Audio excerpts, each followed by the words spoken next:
कि मैंने इस फील्ड को नहीं, इस फील्ड ने मुझे चुना है। घर में अगर कोई बीमार पड़ने वाला है या कुछ मूवमेंट होने वाली है तो वो मुझे पहले ही उन चीज़ों का एक फीलिंग हो जाती थी या आभास हो जाता था, कभी ड्रीम्स के ज़रिए, कभी विजन्स के ज़रिए। आजकल लोग जब स्पेशली जब पेरेंट्स ओल्ड हो गए, mother in laws, father in laws, तो हमसे पूछते हैं इनका कितना टाइम बचा है। तो हम उनसे पूछते हैं really you want to know this, कि तो अगर आपने पुराने ज़माने में भी देखा हो तो वास्तु को बहुत अच्छे से फॉलो किया जाता था। जो महल बनाए जाते थे या फिर यहाँ तक कि चंडीगढ़ की अगर हम बात करें तो वो बिल्कुल प्लान 90 डिग्री पे सिटी है अकॉर्डिंग टू दी वास्तु। राजा मान सिंह का जो महल था वो बिल्कुल वास्तु के हिसाब से बना हुआ था। आप हर घर में एक वास्तु पुरुष होता है, एक उस घर की एक एनर्जी होती है, स्पिरिट होती है, इसको हम वास्तु पुरुष बोलते हैं। तो अगर उस एनर्जी को आप इम्बैलेंस कर दोगे, उसके चक्रास आप ब्लॉक कर दोगे, तो आपको उस घर में जिस भी चक्रा उसका ब्लॉक्ड है, जो भी आप इम्बैलेंस उसके शरीर में, वास्तु पुरुष के शरीर में आएगा, उसका ब्लॉकेज आपको दिखेगा। It is all about energy, very simple and scientific. क्रिया या कुछ ऐसी क्रियाएं होती हैं जो कि आपके पास्ट लाइफ के ब्लॉकेजेस, जिसकी वजह से आप अभी कुछ सफ़र कर रहे हैं, वहाँ पे भी हेल्प करती है। तो not even spirits, evil eye, black magic, past life issues, karmic blocks, या अगर आपको अभी वेट ब्लॉक्स हैं because of some past life issues, फिर वहाँ हर जगह हेल्प करती है। तो it's a very powerful technique. कई लोग एकदम वायलेंट बन जाते हैं, जैसे पेरेंट्स के साथ अब्यूज़ या घर में लड़ाई झगड़ा। कई जगहों पे देखा गया है बिहेवियरल ऑल्ट्रेशंस। लाइक बिहेवियर ऑल्ट्रेशंस कैसे होते हैं कि आप वेजिटेरियन हैं, सडनली आप नॉनवेज ऑर्डर करने लगे, आप अल्कोहल नहीं पी रहे, सडनली आपके बिहेवियर में change, you want to have alcohol, you are smoking day in and day out. एक लेडी है, वो जो है उनको एक आवाज़ सुनाई देती है एक छोटे से बच्चे की, और वो एक तरफ देखती हैं और चलने लग जाती हैं। तो 3 बार she tried to kill herself.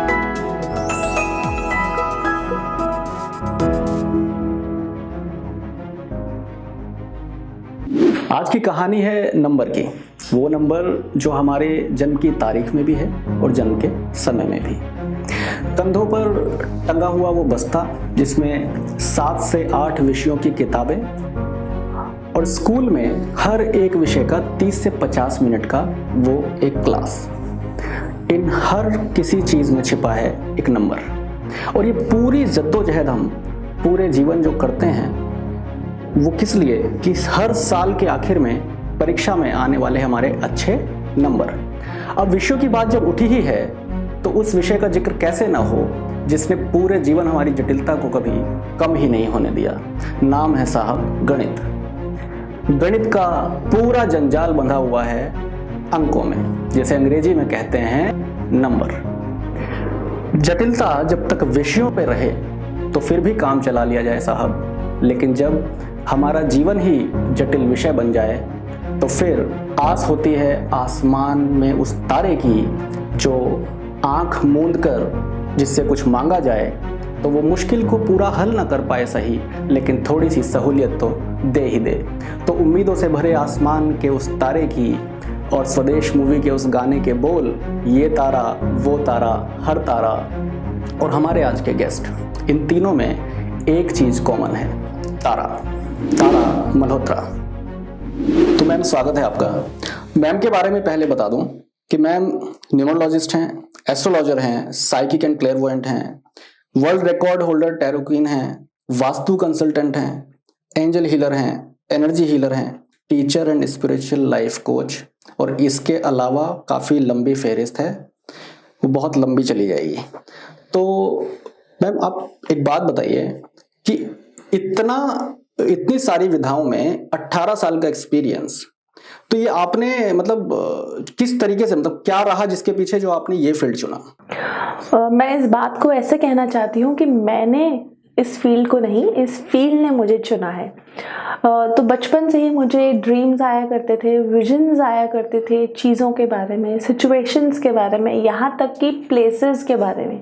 जैसे एक बार मेरे पापा का ट्रांसफ़र, पापा को भी शायद एहसास नहीं था, बट मुझे 6 मंथ्स पहले ही ड्रीम आ गया कि पापा जो हैं हमारे से एक डिफरेंट लोकेशन पे जाने वाले हैं, और उनका फिर 6 मंथ्स के बाद आसाम ट्रांसफ़र हो गया। घर में अगर कोई बीमार पड़ने वाला है या कुछ मूवमेंट होने वाली है तो वो मुझे पहले ही उन चीज़ों का एक फीलिंग हो जाती थी या आभास हो जाता था, कभी ड्रीम्स के ज़रिए, कभी विजन्स के ज़रिए, कभी कभी ऐसा लगता था कि कुछ एक फ्लैश सा मुझे दिखा। तो जब शुरू में इस चीज़ के बारे में मैंने अपने पेरेंट्स से बात की तो बहुत ज़्यादा उन्होंने इस चीज़ को एनकरेज नहीं किया कि शायद बच्चा है तो इस चीज़ को उन्होंने नहीं इतना ध्यान दिया। बट जैसे जैसे हम इस फील्ड को मैंने समझा बड़े होके, by background I am a BTech and an MBA, तो उतनी पढ़ाई करने के बाद भी इस चीज़ को बहुत ज़्यादा मैं भूल गई। आप अपनी लाइफ में होते हो but back of the mind ये चीज़ें चलती रही और फिर मैंने इस के ऊपर काम करना शुरू किया, रिसर्च की इन चीज़ों के बारे में। उस टाइम पे इतना गूगल और इंटरनेट भी नहीं था, आज से 15-20 साल पहले इतना ज़्यादा इन चीज़ों के बारे में नहीं हम देखते थे। तो फिर उसके बारे में सर्च किया तो पता चला कि आई हैव क्लेयरवॉयंस, क्लेयरसेंस और ये सब चीज़ें मेरे पास थी बाय बर्थ। तो फिर उसके बारे में उसको प्रोफेशनली एक प्रोफेशन की तरह मैंने आगे बढ़ाया। तो इसीलिए मैंने नहीं, इन्होंने मुझे शुरू से ही बचपन से ये चीज़ों ने चुना था। चलिए, बहुत अच्छा है। अगर हम भाग्य को लेकर के अगर बात करें तो 3 बेसिकली जो विधाएं, हो सकता है उससे अलग भी हों तो वो आप जोड़ दीजिएगा। 3 विधाएं जो जहन में सबसे पहले आती हैं, astrology, numerology and tarot card. Tarot card का अभी शायद हो सकता है बट जब नॉर्मली जब जहन में है तो टैरो कार्ड उतना नहीं आता है, लेकिन न्यूमरोलॉजी और एस्ट्रोलॉजी तो बहुत आता है। बट ये तीनों विधाओं में क्या अंतर है? क्योंकि अगर भाग्य की बात करें तो अगर मुझे अपने भाग्य के बारे में कुछ जानना है तो ये तीनों विधाएं किस तरीके से अलग हैं? अगर हम एक लेमैन के लैंग्वेज में बात करें, एक कॉमन मैन की लैंग्वेज में बात करें तो टैरो कार्ड्स के जरिए आप प्रिडिक्शंस देखते हैं कि पास्ट, प्रेजेंट, फ्यूचर क्या होने वाला है। एस्ट्रोलॉजी जो है, जब हमारा बर्थ होता है तो बर्थ के टाइमिंग, प्लेस के हिसाब से एक चार्ट बनता है, प्लैनेट्स की प्लेसमेंट होती है, which is like a screenshot or a photograph of our birth कि इस टाइम पे ये प्लेसमेंट्स थी।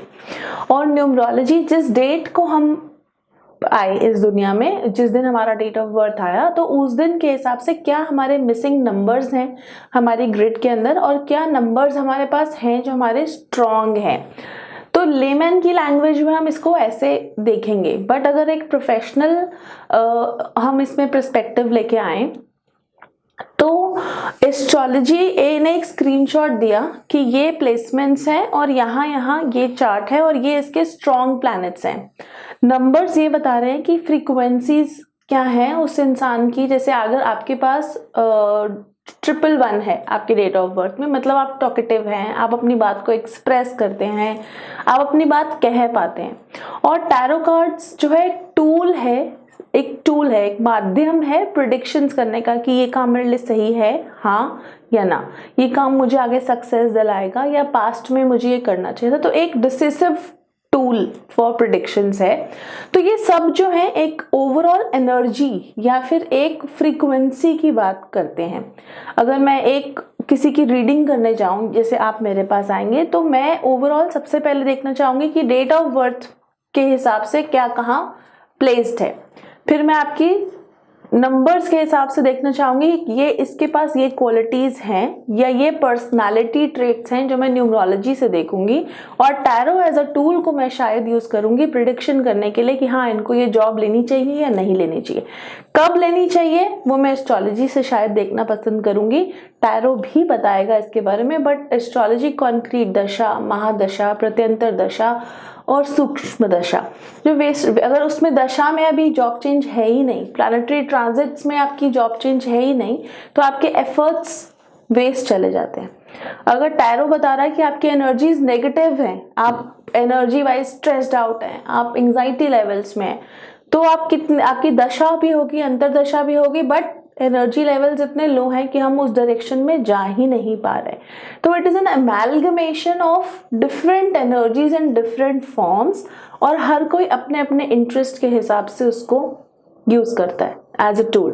तो अगर ठीक है, मतलब लेकिन क्या उस स्थिति में क्या किया जाए कि चलिए आपके पास तो ये सारी विधाएं हैं, पर कोई है जो केवल एस्ट्रोलॉजर है, कोई होगा शायद जो केवल न्यूमरोलॉजी जानता होगा, या कोई होगा जो टैरो कार्ड रीडिंग जानता होगा। तो समझना ये चाह रहे हैं कि क्या इन तीनों में से अलग अलग विधाओं पे भी अगर जाएं तो क्या सही सॉल्यूशन मिल सकता है, या तीनों की आवश्यकता ही होगी? नहीं, ऐसा नहीं है कि तीनों की ही आवश्यकता होगी। जैसे एक डॉक्टर होता है, उसके पास एक स्पेशलाइजेशन होती है और एक रेगुलर एमबीबीएस होती है। एमबीबीएस के बाद वो एमडी करता है एक स्पेसिफिक फील्ड के अंदर। इसी तरीके से इस हमारी फील्ड में भी एक पर्सन है जो एक जनरलाइज्ड स्टडी करता है। इस तरीके से तो एस्ट्रोलॉजी में मेडिकल एस्ट्रोलॉजी हो गई, डिफरेंट पार्ट्स ऑफ एस्ट्रोलॉजी हो गए।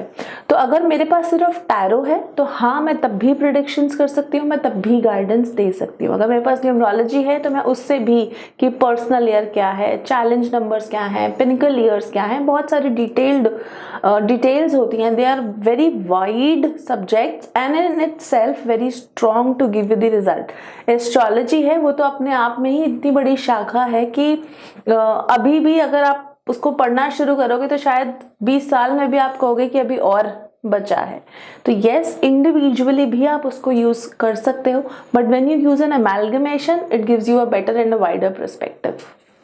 ठीक है, तो अभी जैसे हम लोग ये सारी चीज़ों के बारे में बात कर रहे हैं, तो आपने जैसा बोला ही है कि ये एक बहुत वाइड रेंज ऑफ सब्जेक्ट्स हैं अगर इंडिविजुअली भी इनको ट्रीट करेंगे तो। और अभी जब मैं आपसे बात कर रहा हूँ तो एक विधा पे बहुत सारे क्वेश्चंस जो है वो माइंड में आ रहे हैं, और फिर जब चीज़ बात हो जाती है कि अपने भविष्य या वर्तमान के बारे में बात करनी हो तो खुद के बारे में जानने की क्यूरियोसिटी तो और बढ़ जाती है। तो मेरे ही अभी सवाल इतने ज़्यादा दिमाग में आ रहे हैं, लेकिन मैं ये जानना चाहता हूँ कि आपके पास तो मतलब इतनी सारी विधाएं हैं, 18 साल आपको हो चुका है इसमें फील्ड में, तो कोई फनी मतलब, क्योंकि आपके पास आते होंगे उस तरीके के क्वेश्चंस भी, तो कभी कोई ऐसा क्वेरी आपके पास, कोई ऐसा केस आया जो मतलब आपके कमेंट्स के या फिर क्लाइंट्स जैसे भी आपके पास पहुंचते होंगे, तो कोई फनीएस्ट आपके पास केस आया जो आपने पढ़ के करा होगा ये क्या मतलब बात कर रहा है, कोई कैसे मतलब कुछ है ऐसे आपके पास जो आए हों केसेस? मैं इसको फनी नहीं बोलूंगी बट वनरेबल क्वेश्चन बोलूंगी। आजकल लोग जब स्पेशली जब पेरेंट्स ओल्ड हो गए, mother in laws, father in laws, तो हमसे पूछते हैं इनका कितना टाइम बचा है। तो हम उनसे पूछते हैं really you want to know this, कि that is not the right thing to ask, कि ये आप कितने दिनों में जाएंगी, ये कितने दिनों में जाएंगी, ऐसे सवाल अभी आते हैं। या आप बता देंगे कि हमारा बॉय होगा या गर्ल होगा। तो ऐसे क्वेश्चंस आते हैं और बहुत फ्रीक्वेंटली आते हैं, but this is not the right thing to ask और इवन थिंक अबाउट। तो आप वास्तु एक्सपर्ट भी हैं। वास्तु की जब भी बात करते हैं ना तो एक रेंज नहीं समझ में आता है कि, क्योंकि वास्तु जितना हमें समझ है कि वास्तु जो है वो आपकी दिशा और स्थिति पर डिपेंड है, कि आप अगर बैठ रहे हैं तो किस दिशा में बैठ रहे हैं, किस स्थिति में हैं। तो अगर हम बेसिक्स की बात करें कि मतलब ठीक है, बहुत ज़्यादा एक्सपर्टीज में जाने का जरूरत नहीं, और आज के समय में उतना जा भी नहीं सकते हर एक चीज़ पर। तो अगर आप कुछ बेसिक्स अगर वास्तु के बता सकें, घर, ऑफिस जो है, क्योंकि ऑफिस में तो मतलब अगर बहुत सारे लोगों के ऑफिस के चैलेंजेस हैं कि अगर आपके बैठने की जगह कैसी है, ठीक है, तो किस दिशा में आपका कैबिन होना चाहिए। बहुत जगह पर हमने देखा है कि अपने ऑफिसेज में भी देखा है कि थोड़ा सा समय हिलता है, इधर उधर हो जाता है, तो हम हफ्ते के बाद जाते हैं तो वो दिशा चेंज हो जाती है। उनको बोलता है कि किसने बताया कि हाँ वो सजेशन आया था कि हाँ वो अच्छा टाइम नहीं चल रहा। तो ऑफिस स्पेसिफिकली, ऑफिस और घर के लिए क्या बेसिक्स हैं जो लोगों को देख ही लेने चाहिए? तो देखिए, अगर मैं घर की बात करूं, अब अगेन वास्तु की अगर हम बात करें तो वास्तु क्या है? वास, जो लोग वहां वास करते हैं। वास्तु के क्या हुआ, जो लोग वहां वास कर रहे हैं उनकी जो एनर्जी है that should be in sync with the energy of the place where they are living. तो अगर आपने पुराने ज़माने में भी देखा हो तो वास्तु को बहुत अच्छे से फॉलो किया जाता था। जो महल बनाए जाते थे, या फिर यहाँ तक कि चंडीगढ़ की अगर हम बात करें तो वो बिल्कुल प्लान 90 डिग्री पे सिटी है अकॉर्डिंग टू दी वास्तु। राजा मान सिंह का जो महल था वो बिल्कुल वास्तु के हिसाब से बना हुआ था। ये जो जयपुर में जो पैलेस बने हुए हैं। Okay. तो vastu again is a concept of energy कि जहां हम रह रहे हैं उसकी एनर्जी बैलेंस होनी चाहिए। तो कुछ बेसिक चीजें जिनका ध्यान रखना चाहिए कि जो आपका मंदिर है वो ईस्ट या नॉर्थ ईस्ट वॉल पे होना चाहिए। नॉर्थ ईस्ट में हम टॉयलेट को अवॉइड करते हैं।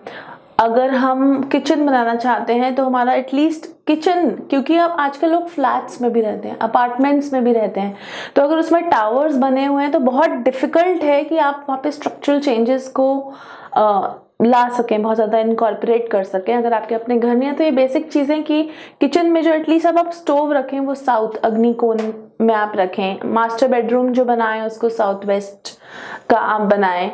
अगर हम जो लोग जॉब करते हैं, जिनका करियर है, नॉर्थ डायरेक्शन, नॉर्थ वॉल जो होती है अपॉर्चुनिटीज़ की वॉल होती है, तो हम उसको कहते हैं वहाँ उसको लाइट रखें, वहाँ भारी अलमारी ना रखें। तो ये बेसिक चीज़ों का अगर हम चुनाव सही करते हैं तो मोर और लेस जो है आप इन बेसिक चीज़ों को एटलीस्ट इनकॉर्पोरेट कर सकते हैं कि अगर आपको कंस्ट्रक्चरल चेंजेस नहीं करने तो आप अलमारी नॉर्थ में ना रख के साउथ में, साउथ को हम हैवी रखते हैं। सोने की जो सर है हमारा या साउथ में या ईस्ट में होना चाहिए। सो इन चीज़ों का हम ध्यान रख सकते हैं। और अगर हम ऑफिस की बात करें तो ऑफिस में कहते हैं कि जो ब्रह्म स्थान, centre of the office, even for house also, that should B empty, खाली सांस लेने की जगह वहाँ होनी चाहिए ताकि आपका बिजनेस एक्सपैंड करे। अगर आप पुराने ज़माने में भी देखिए जो घर बनते थे वो कोने में बनते थे और जो घर का बरामदा होता था वो सेंटर में होता था। यहाँ छत भी नहीं लगाई जाती थी ताकि वहाँ पे ब्रीदिंग एनर्जी या ब्रीदिंग स्पेस हो। इसके अलावा आप ऑफिस में ये कर सकते हैं कि जो सेंटर आपने खाली रखा है, अगर आप सेलिंग के बिजनेस में आप कुछ सामान बेचते हैं, कुछ प्रोडक्ट्स को सेल करते हैं, तो उसका वेस्ट वॉल पे प्लेस करें, वो आपके लिए अच्छा रहता है।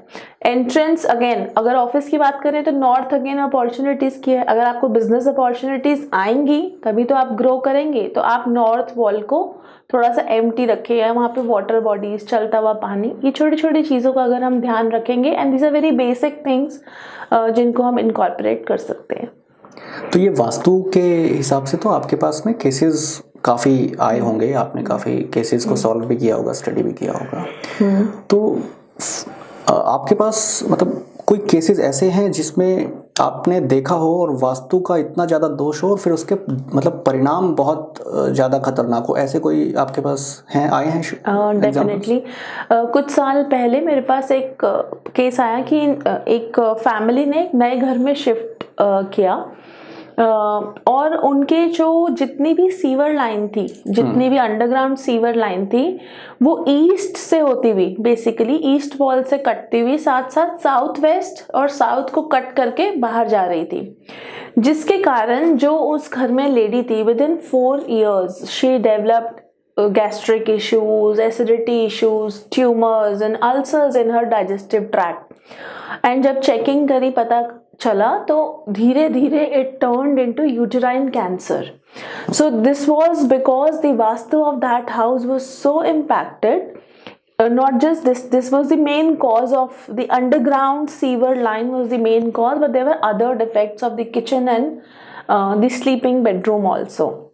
इसी तरह एक ऑफिस का भी केस आया था, उनका बिजनेस बिल्कुल नहीं चल रहा था और बिजनेस में कितने भी marketing, promotions, and it is a very well known name, you know, उनकी यही फैक्ट्री है वजीरपुर में।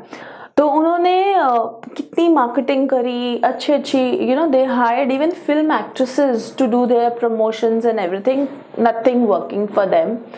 एंड जब मैंने वहाँ उनकी साइट पे विजिट किया तो फैक्ट्री का जो सेंटर था, उन्होंने जितनी स्टोरेज रखी हुई थी अपने बॉक्सेस की, वो सारी की सारी पूरी सेंटर में थी, जो कि ब्रह्मस्थान जिसे हम कहते हैं। जो उन्होंने गार्बेज का वो बनाया हुआ था, एंटर करते ही साइड पे उन्होंने एक पोर्शन बनाया हुआ था, जस्ट गेट के साथ ही पूरा गार्बेज एरिया जो वेस्ट था वो लगाया हुआ था।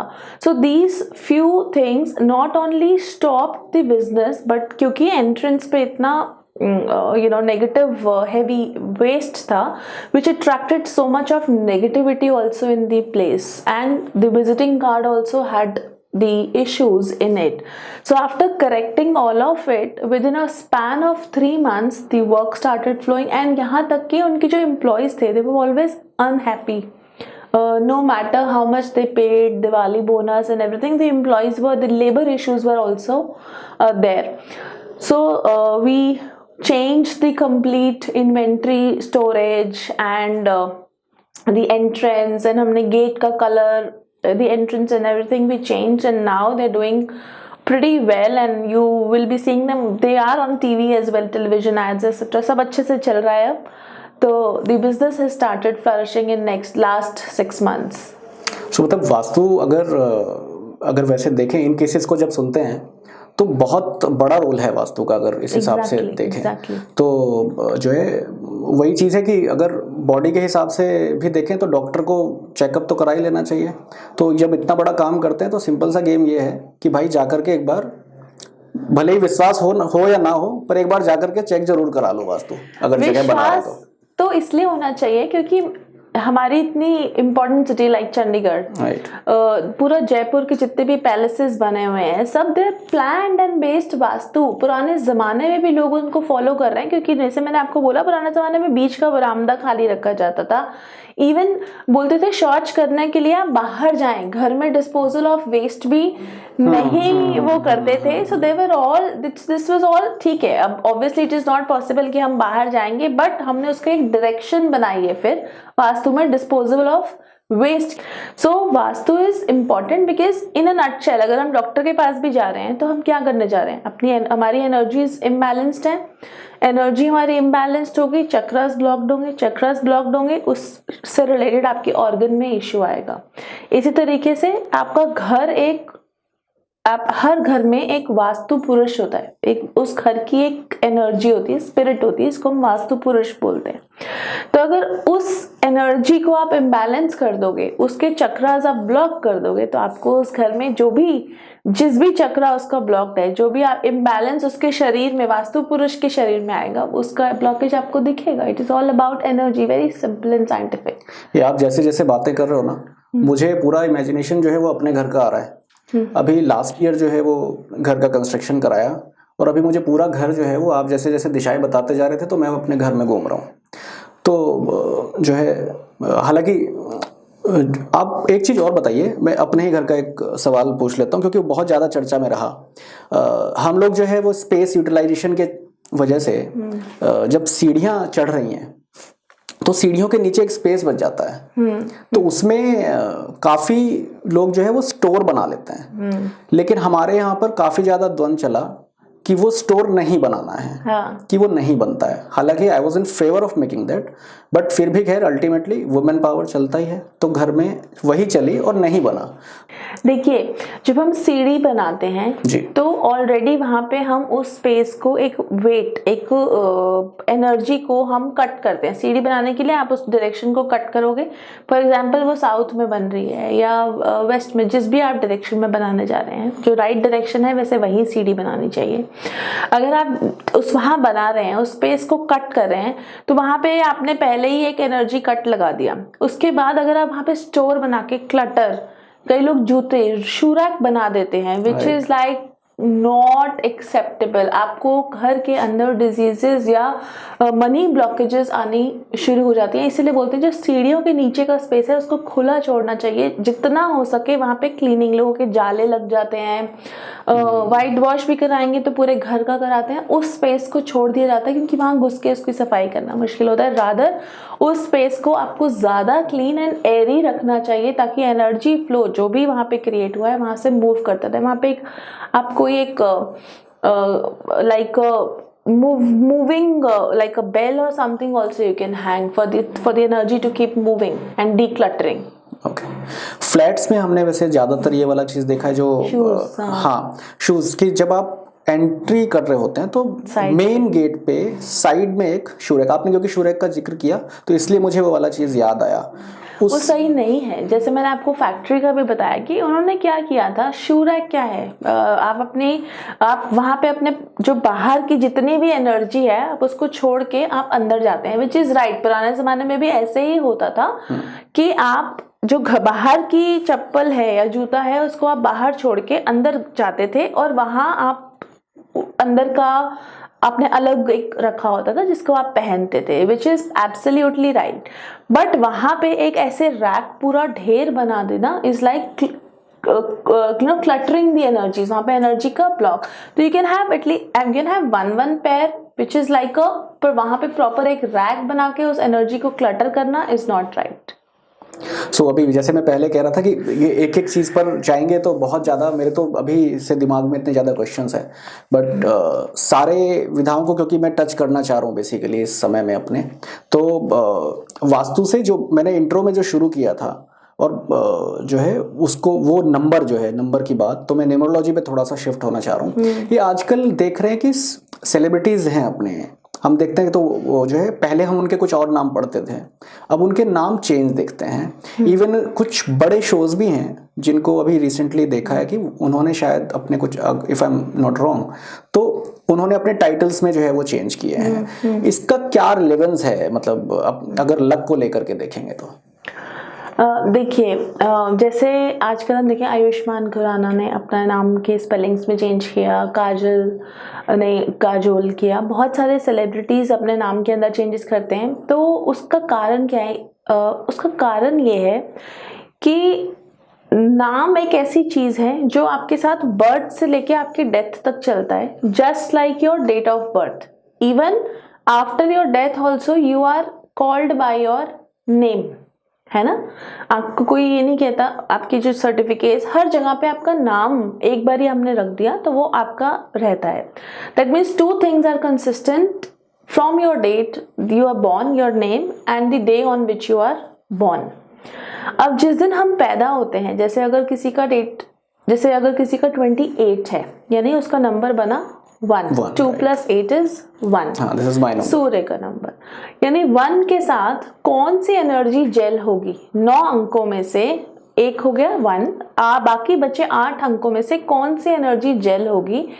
1, 3, 5, 9। आपके नाम का टोटल इस पे होना चाहिए, 1 पे, 3 पे, 5 पे या 9 पे, क्योंकि these are friendly with the your date of birth. अगर हम ऐसा कोई अंक ले लेंगे जो कि आपके डेट ऑफ बर्थ से फ्रेंडली नहीं है, एनिमी है, तो आप सारी जिंदगी आप ये सोचें कि मैंने आपको आपके एनिमी के साथ एक घर में बंद कर दिया कि आपने पूरी लाइफ इसके साथ रहना है, आप रह पाएंगे?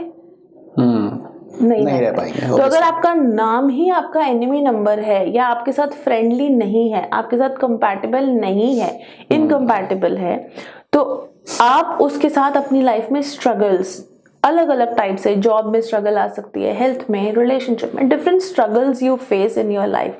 सो that is why it is very important कि जो आपका नाम का डेट ऑफ बर्थ का फ्रीक्वेंसी है वही कंपैटिबल फ्रीक्वेंसी आपके नाम में हो, which aids to your luck, which अगर आपको मैं आपके फ्रेंड के साथ रखूं तो you will be happy, you will perform good, you will be happy to go out with your friend. यही मैं आपको बोलूं, ये आपका पड़ोसी है जो आपको हेट करता है, आप उसके साथ रहें, तो will you be happy going out? Will you be happy living with that person, eating with that person? No. Similarly अगर कंपैटिबल होगा आपका नाम आपके डेट ऑफ बर्थ से, you get a better luck, you get a better power. इसीलिए specially अगर आप देखें बिग बॉस ने भी अब डबल G करा है उसके टाइटल में।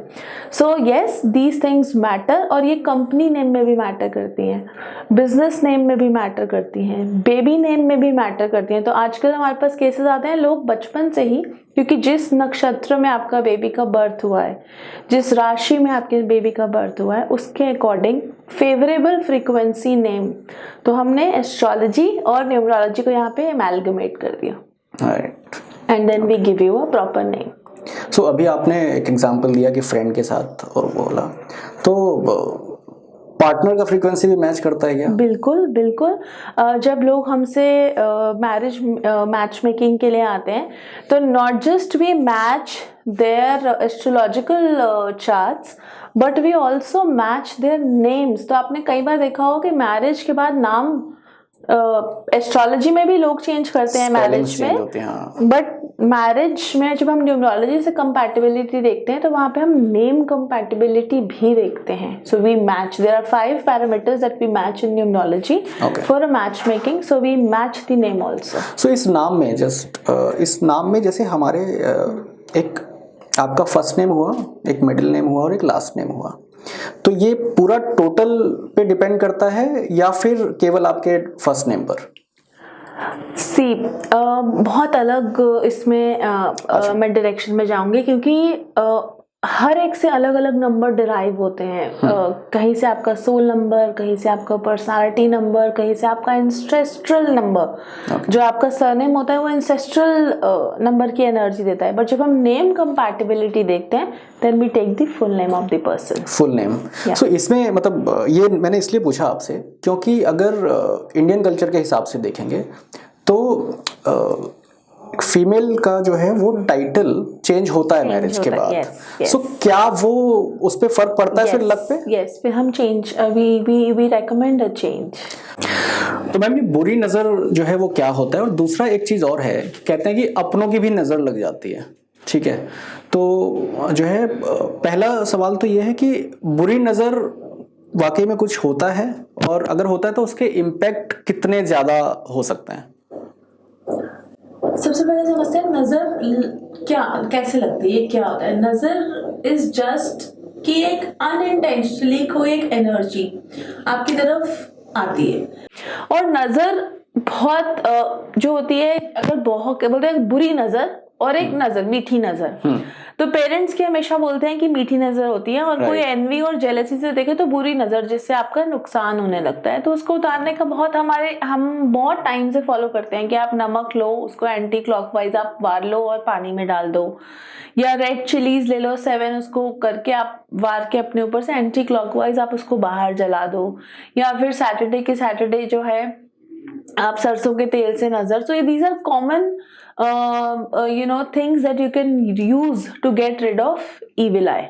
तो नजर मीठी भी होती है और बुरी भी होती है, लगती भी है। और इसको अगर देखो पुराने जमाने में लोग काला टीका भी लगाते थे फोरहेड पे बच्चों के, देखा है, है ना? हमारे घरों में भी यूज हुआ है। हाँ, तो ये कई तरीके हैं जिनके जरिए कुछ छोटी छोटी रेमेडीज हैं जिनके जरिए आपकी नजर को उतार सकते हैं। जो पेरेंट्स की या घर वालों की नजर होती है वो इतनी ज्यादा ऐसी नहीं होती कि कुछ आपके साथ स्ट्रांगली हो। हाँ, बट अगर इंटेंशनली किसी के ऊपर हम कुछ सोचते हैं या करते हैं तो डेफिनेटली वो ज्यादा हार्मफुल होता है।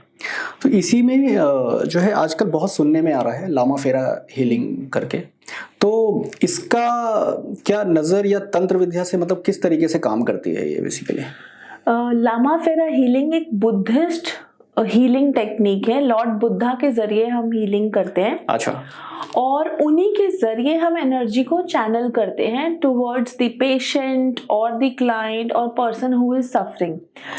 लामा फेरा हीलिंग कोई भी नजर लगी हो, कोई लोग बोलते हैं तंत्र बाधा है, किसी ने कुछ कर दिया है, यहाँ तक कि अगर कोई स्पिरिट भी हो तो उसको रिमूव करने में हेल्प करती है। बट इसका मतलब ये नहीं है कि आपने सेशन किया और वो चीज़ हट जाएगी। It needs time to help you get rid of that energy. तो येस, लामा फेरा हीलिंग जो होता है, अगर आप उसको सीखते हैं या फिर उसको आप डेली अपनी लाइफ में प्रैक्टिस करते हैं तो किसी भी तरीके की, यहाँ तक कि लामा फेरा हीलिंग, अभी हम वास्तु की बात कर रहे थे, तो अगर वास्तु दोष भी है घर में या घर में भी कोई स्पिरिट है तो लामा फेरा हीलिंग इतनी स्ट्रांग है कि आपको वो हेल्प करती है कि आप उस वास्तु दोष को बैलेंस कर सकें। यहाँ तक कि मेरे पास काफी सारे क्लाइंट्स आते हैं वेट लॉस का पूछने के लिए। अच्छा। तो वहां पे भी हम यूज करते हैं हीलिंग मेथड्स, क्योंकि लामा फेरा हीलिंग हमारे बंधन मोक्ष क्रिया या कुछ ऐसी क्रियाएं होती हैं जो कि आपके पास्ट लाइफ के ब्लॉकेजेस जिसकी वजह से आप अभी कुछ सफर कर रहे हैं वहां पे भी हेल्प करती है। तो not even spirits, evil eye, black magic, past life issues, karmic blocks, या अगर आपको अभी वेट ब्लॉक्स हैं because of some past life issues, Lama Fera वहाँ हर जगह हेल्प करती है। तो it's a very powerful technique and lord Buddha के जरिए आप उसको चैनल करते हैं। अच्छा, तो जैसे भी मैजिक, ब्लैक मैजिक का ही बात चल रहा है, तो घरों में क्या होता है ना कि नॉर्मली जो है कुछ भी होता है, जैसे एक भाग्य को लेकर के तो है ही है कि मान लीजिए अगर अभी कोई चाय भी पी रहा होगा, चाय गिर गई, मेरी किस्मत खराब है, समथिंग सॉर्ट ऑफ। बट जब ब्लैक मैजिक या इस तरीके की बातें आती हैं, ब्लैक मैजिक हुआ, टोना टोटका हुआ, नेगेटिव एनर्जी, इस तरीके के शब्द जब इस्तेमाल होते हैं तो वो बहुत नॉर्मल चीज़ों में भी इस्तेमाल हो जाते हैं अक्सर घरों में। जो है मान लीजिए अभी कोई बच्चा पढ़ रहा है, उसके मार्क्स नहीं आए, तो वो किसी ने कुछ टोना टोटका करा दिया। बच्चा तो अपना होशियार है, छोटे बच्चे होते हैं, वो हंस खेल रहे हैं, फिर वो रोना शुरू हुआ कि किसी की नजर लग गई। तो ये एक बेसिक क्या पहचान हो सकती है, ये नेगेटिव एनर्जी है, ब्लैक मैजिक है, या ये नजर वाला टोना टोटका वाला, कि उसका क्या बेसिक चीज हो सकती है कि पहचान सके एक बार को कि हाँ जो है ऐसा कुछ हुआ है, तो फिर किसी से कंसल्टेशन के लिए जाएं। तो बेसिक चेक क्या हो सकता है बेसिकली इसके लिए? बेसिक चेक ऐसे होता है जैसे कई जो अगर हम बहुत स्ट्रॉन्ग सिम्टम्स देखें, स्ट्रॉन्ग सिम्टम्स होते हैं कि कोई इंसान की आवाज में बदलाव, कई लोग एकदम वायलेंट बन जाते हैं, जैसे पेरेंट्स के साथ अब्यूज या घर में लड़ाई झगड़ा। कई जगहों पे देखा गया है बिहेवियरल ऑल्ट्रेशंस, लाइक बिहेवियर ऑल्ट्रेशंस कैसे होते हैं कि आप वेजिटेरियन है, सडनली आप नॉनवेज ऑर्डर करने लगे, आप अल्कोहल नहीं पी रहे, सडनली आपके बिहेवियर में change, you want to have alcohol, you are smoking day in and day out. Then अगर एक लेमैन के उसके पर्सपेक्टिव से देखें कि कैसे पता करें, तो जॉब में कांस्टेंट ऑब्स्टिकल्स आ रहे हैं, depressive tendencies, dreams, bad weird dreams, कई लोगों को कुछ कुछ महसूस होता है, ठंडा गर्म अपने आसपास, आवाजें सुनाई देना, अगर स्पिरिट्स हैं तो आवाजें सुनाई देना, जैसे आप कोई जॉब में काम कर रहा है, सडनली आउट ऑफ नोवेयर बार बार उसके साथ एक्सीडेंट्स हो रहे हैं, इश्यूज हो रहे हैं, जॉब जा रही है। So there are symptoms, these symptoms can be taken care of. आपके घर में अगर, जैसे अभी मेरे पास एक केस आया कुछ 10-15 दिन पहले कि एक लेडी है, वो जो है उनको एक आवाज सुनाई देती है एक छोटे से बच्चे की, और वो एक तरफ देखती हैं और चलने लग जाती हैं। तो 3 बार she tried to kill herself. एक बार ही उन्होंने अपने आप को हैंग करने की कोशिश की तो उनके हस्बैंड ने बचा लिया। दूसरी बार उनको फिर आवाज आई, वो बालकनी की तरफ से जंप करने लगी, and she tried this twice. Doctor को दिखा रहे हैं तो वो कह रहे हैं कि कुछ नहीं है इश्यूज, कान भी ठीक है और ऐसे कुछ और भी सिम्टम्स उनको नजर नहीं आए। So there are some things which are beyond the even the hands of the medical field. तो वहां पे हम बोलते हैं कि कुछ अलग तरीके की, जिसको हम एक्चुअली बोलते हैं बाधा है या ऊपरी हवा, या किसी ने कुछ इंटेंशनली आपकी लाइफ में क्रिएट कर दिया। खास हमने ये फैमिलीज में देखा जब प्रॉपर्टी इश्यूज आ जाते हैं, हमारे पास क्लाइंट्स आते हैं।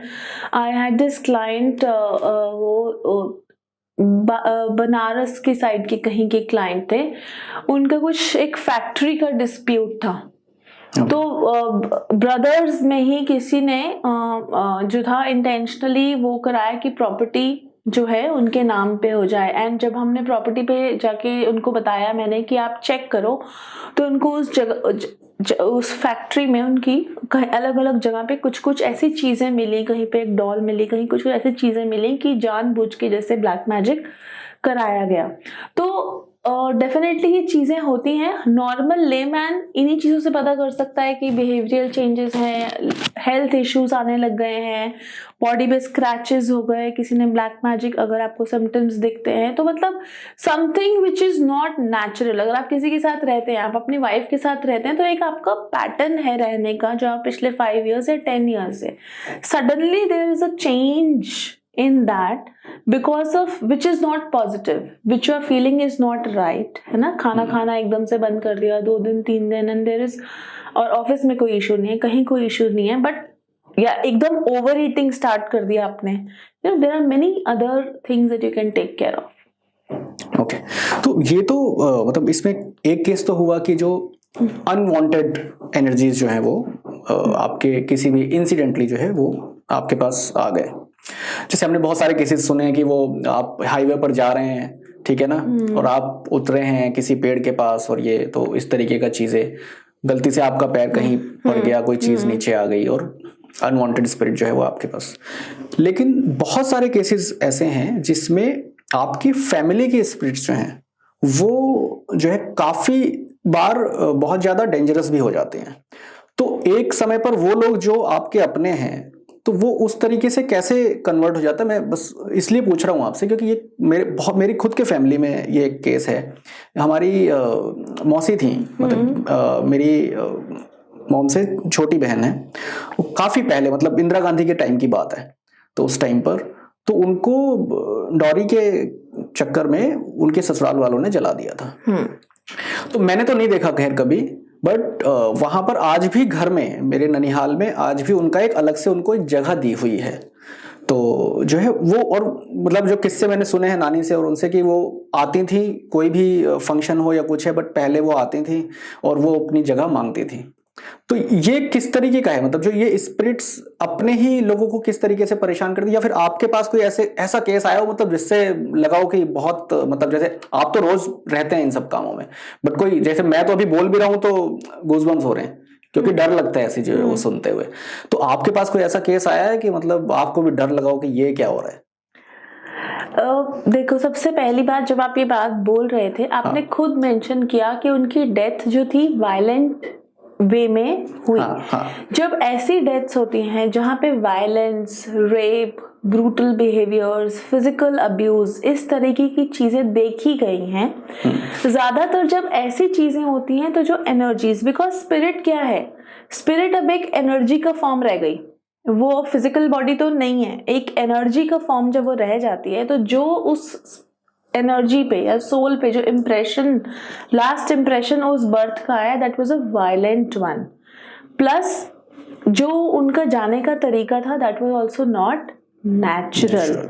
तो जो स्पिरिट इम्प्रेशंस या सोल इम्प्रेशंस हैं, वो उस तरीके से रिएक्ट करते हैं। तो जब आपने वायलेंट, बिकॉज आपके खत्म करने से पहले जो आपने वायलेंट बिहेवियर बताया, वही एक कारण है जिस वजह से उनका उस तरीके का आपको एनर्जी महसूस होती है। ऐसे बहुत सारे, जब हमारे पेरेंट्स, ग्रैंड पेरेंट्स या कुछ ऐसे लोग जाते हैं, तो जब उनका एहसास होता है तो हमें कितना कामिंग लगता है, soothing, you are never scared of them. Why? Because वो एक नेचुरल, मैच्योर, एक शांत अवस्था में गए। तो उस तरह की एनर्जी, क्योंकि जैसे मैं हुडू भी करती हूँ, हुडू में क्या करते हैं, एंसेस्टर्स के साथ वर्क करते हैं, एंसेस्ट्रल वर्किंग्स करते हैं हम। आजकल हम एंसेस्ट्रल हीलिंग्स भी करते हैं। जैसे थोड़ा सा अगर सिंप्लीफाई आप इसको कर सकें। एंसेस्ट्रल कौन? पितृ। हमारे यहाँ पे भी तो पितृ पक्ष में आप हवन करते हैं, किस लिए करते हैं? उनकी शांति के लिए। आप तर्पण करते हैं, हवन पूजा सब कराते हैं ताकि वो शांत रहें और आपको ब्लेस करते रहें। तो इसको वेस्टर्नाइज करके हम बोलते हैं एंसेस्ट्रल हीलिंग्स या एंसेस्ट्रल वर्किंग्स। तो हुडू कल्चर के अंदर एंसेस्टर्स को बहुत ज्यादा वैल्यू किया जाता है। क्यों? क्योंकि कहा जाता है कि अगर आपके एंसेस्टर्स अच्छे से गए हैं तो वो हमेशा आपको ब्लेस करेंगे, आपकी जनरेशंस ब्लेस होती हैं। बट अगर कोई स्पिरिट, कोई एनर्जी या कोई बॉडी एक टॉर्चर होके जाती है या इस तरीके से ब्रूटली जाती है, तो जो सोल इम्प्रेशन होता है वो डेफिनेटली एक वायलेंट बिहेवियर का हमने देखा है कि इस तरीके के इंस्टेंसेस फिर फैमिलीज में देखे जाते हैं। तो वहाँ पे फिर डिफरेंट प्रोसेसेस के जरिए उनको शांत किया जाता है या फिर उनको लाइट के अंदर रिलीज कराया जाता है। Okay, so for an example, कि फर्ज करिए कि हम कहीं बाहर जा रहे हैं, ठीक है, और ऐसा कोई केस हो जाता है, ठीक है, समझिए कि कोई गाड़ी में जा रहा है, वो जिसकी बात कर रहे थे, और कहीं घूमने गए हैं पहाड़ों में, ये अक्सर केस रिलेवेंट हो जाते हैं, या आप रात में निकल गए या दिन में निकल गए, ऐसा कुछ हो गया। तो बेसिक कुछ ऐसा इलाज है कि जब तक किसी का कंसल्टेशन ना मिले तब तक के लिए कुछ है, कोई मंत्र या कुछ ऐसा कुछ है जो अगर फील हो रहा है तो कुछ ऐसा है जो बचाव के लिए टेम्परेरी ही हो बट जो वो यूज किया जा सके, ऐसा कुछ आपकी तरफ से कोई सजेशन है? बिल्कुल, आप हनुमान चालीसा पढ़ सकते हैं उस समय पे, बजरंग बाण पढ़ सकते हैं, बट अगर वो चीज आपके साथ घर कर गई है या आप उसको लांग ही गए हैं तो डेफिनेटली आपको तारा या एक प्रोसेस के जरिए जाना पड़ता है जिससे आपको इससे रिलीफ, हाँ टेम्परेरीली आप इन सबको चैंट कर सकते हैं। अच्छा, मतलब हनुमान चालीसा एंड बजरंग बाण चैंट कर सकते हैं आप डेफिनेटली। अच्छा, कोई मंत्र स्पेसिफिक कुछ ऐसा जो ऐसे स्पेसिफिक मंत्र मैं नहीं बता सकती। तो जैसे बोलते हैं कि हमारा जो प्रेजेंट है वो पास्ट से कनेक्टेड है, ठीक है, अब वो कर्म फल इस जन्म में या पुराने जन्म में जैसा भी है, तो हमारे अगर शास्त्रों में सुने या अगर हम जब कथाओं में भी सुनते हैं कि इस जन्म में जो हो रहा है वो हमारे पुराने कर्मों का फल है। हालांकि उसका कॉन्ट्रडिक्शन भी होता है, सुनते हैं हम, वो बात भी सुनते हैं कि जो हमने कर्म किए हैं वो यहीं पर ही हमें भुगत के जाने हैं, इस तरीके की चीजें। बट बहुत सारी इस तरीके की साईफाई फिल्में भी हमने देखी हैं जिसमें टाइम ट्रेवल एंड इस तरीके का। तो अपनी ज्योतिषी विधाओं में जो है, क्या कोई ऐसी विधा है जिसमें हम प्रेजेंट में जो हमारे साथ हो रहा है, तो क्या वो पास्ट की वजह से हो रहा है, तो हम क्या अपना पास्ट देख सकते हैं या उसको करेक्ट कर सकते हैं किसी तरीके से? ऐसी कोई विधा है अपनी ज्योतिषी में? बिल्कुल है। पहली बात तो हमारी एस्ट्रोलॉजी ही सबसे बड़ा सबूत है कि जो पास्ट लाइफ में जिस अवस्था में आप गए, आप यहाँ पे उस दशा में, उस अवस्था में आपकी प्लैनेटरी प्लेसमेंट्स होती हैं। तो सबसे बड़ा प्रमाण तो वही है कि जैसे अगर किसी की डेथ राहु दशा में हुई, उसकी राहु दशा के कुछ समय ही निकला था, तो इस बर्थ में वो राहु की उसी दशा को, महादशा को फॉलो करते हुए उसका बर्थ होगा। जिस प्लैनेटरी पोजीशंस के हिसाब से उसकी डेथ हुई, वो प्लैनेटरी पोजीशंस उसका अब एक आगे फ्यूचर पर्सपेक्टिव देंगे। सबसे बड़ा एग्जाम्पल तो यही है। और एक होता है Akashic healing. Past life regression के जरिए आप डेफिनेटली पास्ट लाइफ में जाते हैं, हिप्नोसिस के जरिए और सेशंस में आप देख सकते हैं कि पास्ट लाइफ में कहाँ हुआ, कैसे हुआ, जो भी आपका सवाल है। दूसरी टेक्निक है जिसको बोलते हैं हम आकाशिक हीलिंग्स। आकाशिक हीलिंग्स क्या होती हैं, या आकाशिक रीडिंग्स, आकाशिक चैनलिंग क्या होती है, जिसके अंदर हम आकाशा में एक लाइब्रेरी होती है। जैसे अगर आपने सुना हो तो चित्रगुप्त भी अपनी एक किताब लिखा करते थे जिसमें उनका हमने क्या किया, कहाँ किया, एक बुक मेंटेन करते थे। उसी तरह से जो आकाशा है वहां पे एक लाइब्रेरी है जहां हम सबकी एक किताब है, एक रिकॉर्ड बुक है, जिसके अंदर हमारे सारे जन्म जितने भी हैं वो सब वहां रिकॉर्ड किए जाते हैं। और वो सबके हैं, सबके जितने भी हम लिविंग यहाँ पे हैं। तो उस रिकॉर्ड बुक से हम जाते हैं, उसमें वहां से हम चैनलिंग करते हैं। चैनलिंग का मतलब क्या हुआ कि हम वहां से मैसेजेस लेके आते हैं कि आपके, फॉर एग्जाम्पल मेरे हस्बैंड, तो मैं वहां जाके चेक कर सकती हूँ कि मेरे ये हस्बैंड का मेरी पास्ट लाइफ में क्या कनेक्शन था। या फॉर एग्जाम्पल मेरे को एक कोई पर्टिकुलर हेल्थ इश्यू आ रहा है। जैसे मैं एक क्लाइंट मेरे पास आए, उन्होंने मुझे बोला कि मेरे को बहुत ज़्यादा एसिडिटी होती है और बहुत ज़्यादा मुझे गैस्ट्रिक इश्यूज रहते हैं, मुझे बर्निंग सेंसेशन होती है ऑन माई डाइजेस्टिव ट्रैक्ट। तो जब हमने उनकी आकाशिक रीडिंग्स करी तो उनमें एक रिकॉर्ड, उनकी रिकॉर्ड बुक में निकल के आया कि पास्ट लाइफ में जब उनकी डेथ हुई तो वो एक जिस घर में वो थी वहां पे आग लग गई थी। उस फायर की वजह से she has that burning sensation around her stomach area in this present birth.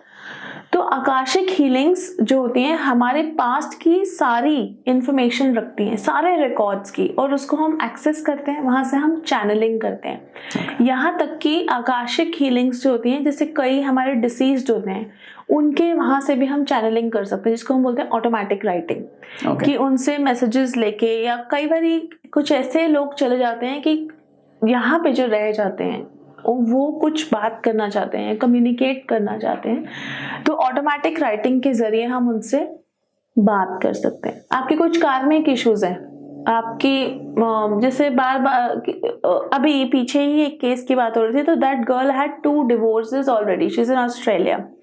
तो शी सेड कि मुझे बार बार ऐसे ही क्यों मुझे रिलेशनशिप में धोखा मिलता है। जब हमने उनके रिकॉर्ड बुक चेक की तो आकाशिक रिकॉर्ड से ये चैनल हुआ कि उन्होंने पास्ट बर्थ में कुछ ऐसे इंस्टेंट्स किए थे जिसकी वजह से उनको ये कर्स उनके साथ चल रहा है, जहाँ पे रिलेशनशिप इश्यूज उनको। और वहीं से हमने फिर चैनल किया कि इसका उपाय क्या हो सकता है या इसकी रेमेडी क्या हो सकती है। Now she is doing those remedies, she started those remedies. तो आकाश ब्रह्मांड इतना बड़ा है कि वो हम सबकी इंफॉर्मेशन उसने समाई हुई है अपने अंदर, और उसको चैनल करके, उस रिकॉर्ड बुक को एक्सेस करके हम आपके लिए जो भी पास्ट, प्रेजेंट, फ्यूचर जो भी आपका है वो आप पता कर सकते हो।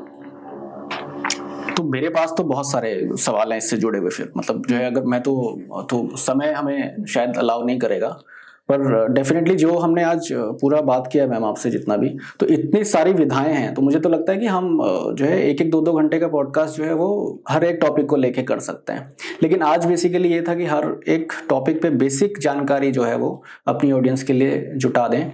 तो मेरे तो जितने सवाल हैं वो मैं कमेंट बॉक्स में डाल ही दूंगा, जो ऑडियंस है उनके जो भी सवाल होंगे वो भी डाल देंगे, और अगली बार ये तो तय है कि हम फिर से एक बार बैठने वाले हैं। तो अब ये अगर विधाएं ये सारा, मतलब अब जैसे आपने ये फील्ड, आपने कहा कि आपने तो कहा कि आपने ये फील्ड नहीं चुना, इस फील्ड ने आपको चुना, बट कोई अगर इस फील्ड को चुनना चाहे, सीखना चाहे, तो उसका क्या तरीका है, मतलब क्या बेस्ट तरीका है? और सुना मैंने कि आप भी शायद कोर्सेज कराते हैं, तो इनमें से आपके पास कौन से कोर्सेज अवेलेबल हैं?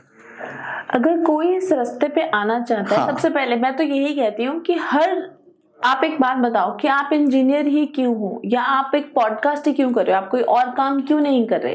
क्योंकि यूनिवर्स ने आपको उस काम के लिए चुना है। आप उसके लिए बेस्ट फिट हैं अकॉर्डिंग टू द यूनिवर्स, और according to your birth chart, और अकॉर्डिंग टू योर एनर्जीज, है ना, इसलिए आप वो काम कर रहे हैं। तो अगर कोई इस फील्ड में आता है तो डेफिनेटली वो इसको लर्न कर सकता है। और लर्न करने के लिए यस, मैं भी पढ़ाती हूँ। My courses are available across the globe, they are certified internationally, and जितनी भी हमने मोडालिटीज की बात करी है सभी की ट्रेनिंग मेरे पास रहती है, and we provide 1-to-1 training on that. So courses, queries और सवालों के लिए जो है वो मैम का इंस्टाग्राम हम लोग यहाँ पे डाल देंगे, तो अगर कोई भी क्वेरी होगा तो वो डायरेक्ट भी मैम से जाके कर सकता है, कोर्सेज से रिलेटेड या केसेस से रिलेटेड। इतना बड़ा अनुभव है, और सवालों की फेहरिस्त तो मेरे पास जब इतनी है तो ऑडियंस के पास तो होगी ही बड़ी। तो बहुत अच्छा लगा मैम आपसे बात करके, और डेफिनेटली हम लोग जो है एक बार फिर से बैठने वाले हैं, और सवालों की लिस्ट शायद तब और ज़्यादा बड़ी होगी हमारे पास। Thank you so much, thank you for coming.